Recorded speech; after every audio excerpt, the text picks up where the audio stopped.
সকাল সকাল বের হচ্ছি খালি খাঁচা নিয়ে, তবে ইনশাল্লাহ এই খাঁচা ভরে অনেকগুলো ভালোবাসা নিয়ে আসবো আমাদের ফার্মের জন্য, যেইগুলো হবে এখন থেকে আমাদের ফার্মের নতুন ফ্যামিলি মেম্বার। তো অবশ্যই আমার ভিডিওটা দেখতে থাকেন। হাই, আমি Alvi, welcome to my video. বেশ কিছুদিন আগে আমি একটা ভিডিও দিছি যেখানে হচ্ছে আমি দেখাইছিলাম আমি কিছু মুরগির ডিম হচ্ছে বসাইতে দিছি ইনকিউবেটরে। আজকে ফাইনালি ওই ডিম থেকে আমরা বাচ্চা পাইছি, যদিও বাচ্চাগুলা কিছুদিন আগে ফার্টেল হয়েছিল, কিন্তু আমি বাচ্চাগুলারে আনি নাই, যেহেতু আমার ফার্মে একটা সমস্যা ছিল। আপনারা দেখতেছিলেন যে আমাদের ফার্মে অনেক মুরগি মারা যাইতেছিল। এছাড়াও হচ্ছে আমাদের রাজহাঁসের বাচ্চাগুলা, কোয়েল পাখিগুলা, কিছু বার্ড মারা গেছে, দুই একটা কবুতর মারা গেছে। তো টোটালি ফার্মটা হচ্ছে এফেক্টেড ছিল ভাইরাস দ্বারা, এই জন্য হচ্ছে আমি বাচ্চাগুলো তখন নেই। বর্তমানে আমাদের ফার্মের অবস্থা আলহামদুলিল্লাহ ঠিক আছে, তো নেওয়ার মতো হয়েছে। এই জন্য আমরা চলে আসছি হচ্ছে বাচ্চাগুলা সংগ্রহ করার জন্য। দেখেন এখানে মোটামুটি অনেকগুলা বাচ্চা আছে। আমাদের কিছু বিদেশি মুরগির বাচ্চা আছে, এছাড়া ভাই তার জন্য ফুটাইছে এরকম কিছু দেশি মুরগির বাচ্চা আছে, যেগুলো দেখতে অনেক সুন্দর মাশাল্লাহ।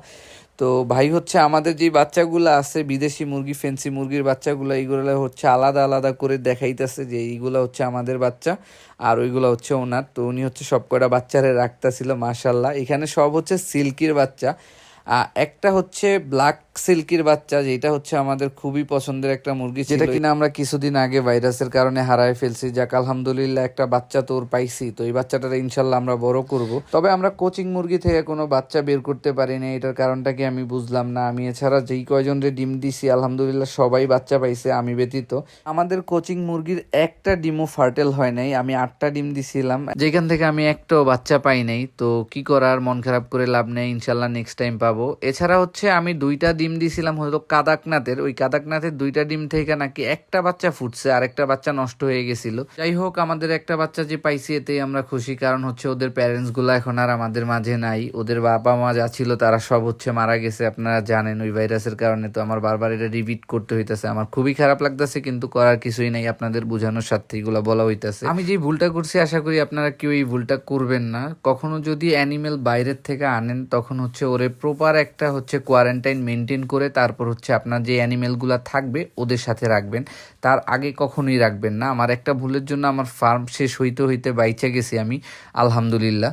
আমাদের হচ্ছে 25টা ডিম থেকে 13টা বাচ্চা বের হইছে, তো আলহামদুলিল্লাহ আমরা এতেই খুশি। যেহেতু ভাই এতদিন এই মুরগিগুলারে পালছে, তো অবশ্যই তারে কিছু একটা দেওয়া উচিত। তো সেই ক্ষেত্রে আমরা ভাবলাম যে ওনারে অন্য কিছু না দিয়ে আমরা এখান থেকে বাচ্চা দিয়ে দিই, আর উনিও হচ্ছে বাচ্চাগুলা নিতেই চাইতেছিলেন। আমি ওনারে বারবার বলতেছিলাম যে আপনার যেই কয়টা বাচ্চা লাগবে আপনি এখান থেকে নেন, কিন্তু উনি তো নাছরবান্দা, উনি আমার কথা শুনতেছেই না। উনি বারবার বলতেছে যে তুমি দাও, তোমার যেই কয়টা ইচ্ছা তুমি দাও। তো আমি ফাইনালি ওনারে বলছি যে ভাই আপনি কি 5টা নিলে খুশি? তো উনি বলছে হ্যাঁ আমারে 5টা দাও, তাইলে আমি খুশি।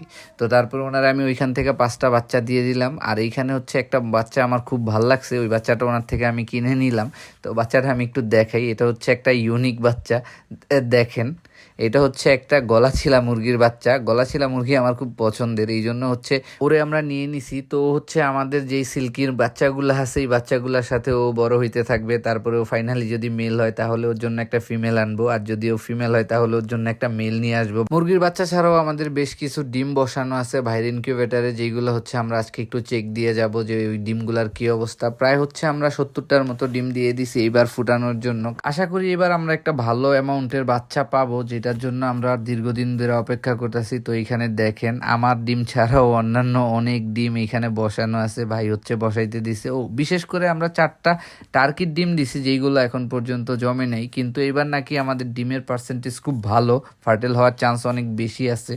এইগুলা শেষ করে বাইরে নিয়ে চলে আসছি হচ্ছে আমাদের ফার্মে, কারণ হচ্ছে আমরা জানি না কিভাবে এই মুরগিগুলারে টেক কেয়ার করতে হবে, কি আসয় বিষয়। তো এই জন্য বাইরের সাথে করে নিয়ে আসছি যে দেখানোর জন্য, উনি আমাদের শিখাই দিয়ে যাক কিভাবে কিভাবে আমরা এইগুলারে টেক কেয়ার করব। যদিও আমার এই মুরগিগুলারে আমি অনেক ছোট আনছিলাম, আপনারা জানেন যে এখনের যে বাচ্চাগুলো আছে ঠিক এই সাইজের বাচ্চাগুলারে আমরা আনছি, আর আজকে আলহামদুলিল্লাহ ওদের বাচ্চা আবার নিয়ে আসছি। দেখেন মানে কত তাড়াতাড়ি হয়ে গেছে। তো ভাই বলতেছিল ওইখান থেকে একটা লাইটের লাইন নিতে এখানে রাত্রের বেলা জ্বালায় দেওয়ার জন্য। আমি ওদের রুমটারে আরেকবার একটু ক্লিন করে দিতেছি, কারণ হচ্ছে আমি চাইতেছিলাম না যে কোনো সমস্যা আর আমি ফেস করি। তো ক্লিন করে দেওয়ার পরে জীবাণুনাশক দিয়ে দিতেছিলাম, কারণ হচ্ছে যদি কোনো ব্যাকটেরিয়া এখানে থাকে যেন ওই ব্যাকটেরিয়াটা গ্রো করতে না পারে, ব্যাকটেরিয়াটা এখানেই নষ্ট হয়ে যায়। আমি খুব বেশি এক্সাইটেড ছিলাম, কারণ হচ্ছে আজকে ফাইনালি প্রথমবারের মতো আমাদের মুরগি থেকে আমরা বাচ্চা পাইছি। বাচ্চাগুলো দেখতে এত সুন্দর ছিল যে মানে আমি কি বলবো, প্রত্যেকটা মুরগির বাচ্চারা আমি আস্তে আস্তে সুন্দরভাবে ছেড়ে দিছি এইখানে।